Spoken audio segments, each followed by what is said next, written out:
नमस्ते, मैं हरीश और आप देख रहे हैं अमरावती सिटी न्यूज़। दोस्तों, महाराष्ट्र को लेकर दिल्ली के अंदर में लोकसभा और राज्यसभा में आज तीखी बहस छिड़ गई।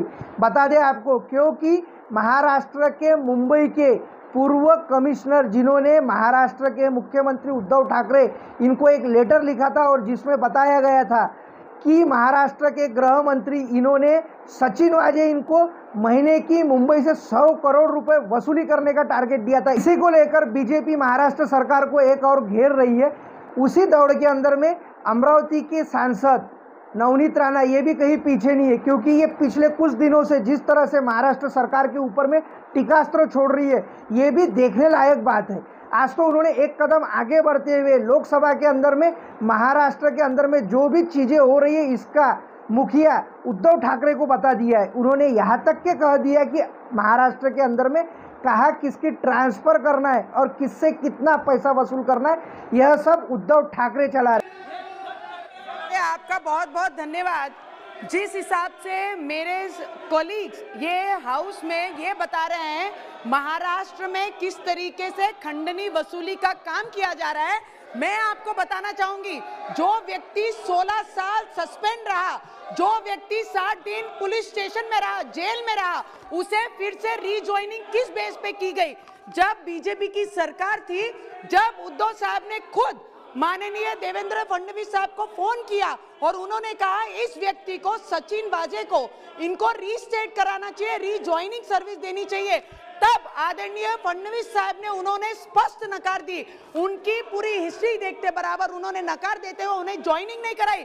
जिस दिन उद्धव ठाकरे की सरकार आई, ठाकरे सरकार चेयर पे बैठे, उसी वक्त परम सिंह जी को फोन करके उन्होंने पहला काम कराया कि सचिन वाजे को ज्वाइन करवाइए। मुझे बताइए, आप सचिन वाजे के कारण परमवीर सिंह को सस्पेंड कराते हैं, उनकी बदली करवाते हैं। मुझे आपसे एक विनंती करना है कि गृह मंत्री का नाम आ रहा है। अध्यक्ष महोदय, बहुत इंपॉर्टेंट सब्जेक्ट है। अगर इस तरीके से देश में खंडनी वसूली का चक्कर शुरू हुआ तो पूरे देश में ये चीजों को फॉलो किया जाएगा। मैं आपसे विनंती करती हूँ, 2 मिनट सर, जिस तरीके से बाकी लोगों पे आरोप लगे, मैं आपको बताती हूँ कि हमारे महाराष्ट्र में मुख्यमंत्री जी के ही बोलने के कारण ये सब प्रकरण चल रहा है। बाकी कोई इसमें इन्वॉल्व नहीं है। किसकी ट्रांसफर कहाँ से करनी है, किससे खंडनी वसूल करनी है। और ये जो यहाँ पर खड़े हैं, जो CSR फंड के बारे में बात कर रहे हैं, अगर सिर्फ मुंबई से 100 करोड़ वसूली अगर महीने की होती होगी तो पूरे महाराष्ट्र से प्रारंभ कीजिए। आपको स्पष्ट धमकी दी कि इसके बाद तुम्हारा नंबर है, तुम्हें जेल में डालेंगे और तुम्हें घूमने नहीं दिया जाएगा। मुझे पहले आप ये शिवसेना से पूछना है कि जिस तरीके से महाराष्ट्र में, पूरे महाराष्ट्र में गुंडागर्दी कई सालों से चल रही है और जब से इनकी सरकार आई है तब से ये खुले आम जिनको मर्जी जब जेल के पीछे डालना है, जब जेल में डाल रहे हैं, जिनको मारना है तो मनसुख हिरेन को जाके दलदल में फेंक के उन्हें हाथ बांधकर, मुंह बांधकर उन्हें मार दिया जाता है। और एक मेंबर ऑफ पार्लियामेंट, एक महिला के नाते, जब हम अपनी संविधान ने जो हमें हक दिया है कि हमारे विचार, हमारी चीजें, जिस लोगों के लिए हम ये सदन में आए हैं, अपने विचार हमने आगे रखने चाहिए। और उसमें जब अपने विचार रखते हैं, इनका खुला चिट्ठा हम बाहर रखते हैं, तो उसके बाद वो वॉक करते करते जब जाते हैं तो मुझे बोलते हैं कि इसके बाद तुम्हारा नंबर है और तुम्हें कहीं घूमने के लिए भी नहीं छोड़ेंगे और जेल के पीछे तुम्हें डालेंगे।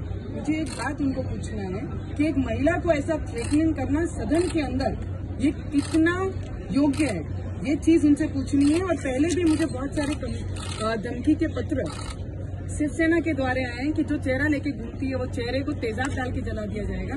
ये सिर्फ महिलाएं करके दबाने का कोशिश है कि महिलाएं करके उनकी आवाज दबाने के प्रयत्न कर रहे हैं। मुझे लगता है एक सदन के माध्यम से हमें लोक प्रतिनिधि को 25 लाख लोगों को रिप्रेजेंट करने का मौका ये लोगों ने चुनकर हमें यहाँ तक भेजा है। और उसी महिला को आप अंदर सदन के अंदर धमकी देते हैं और पीछे मेंबर बैठा हुआ वो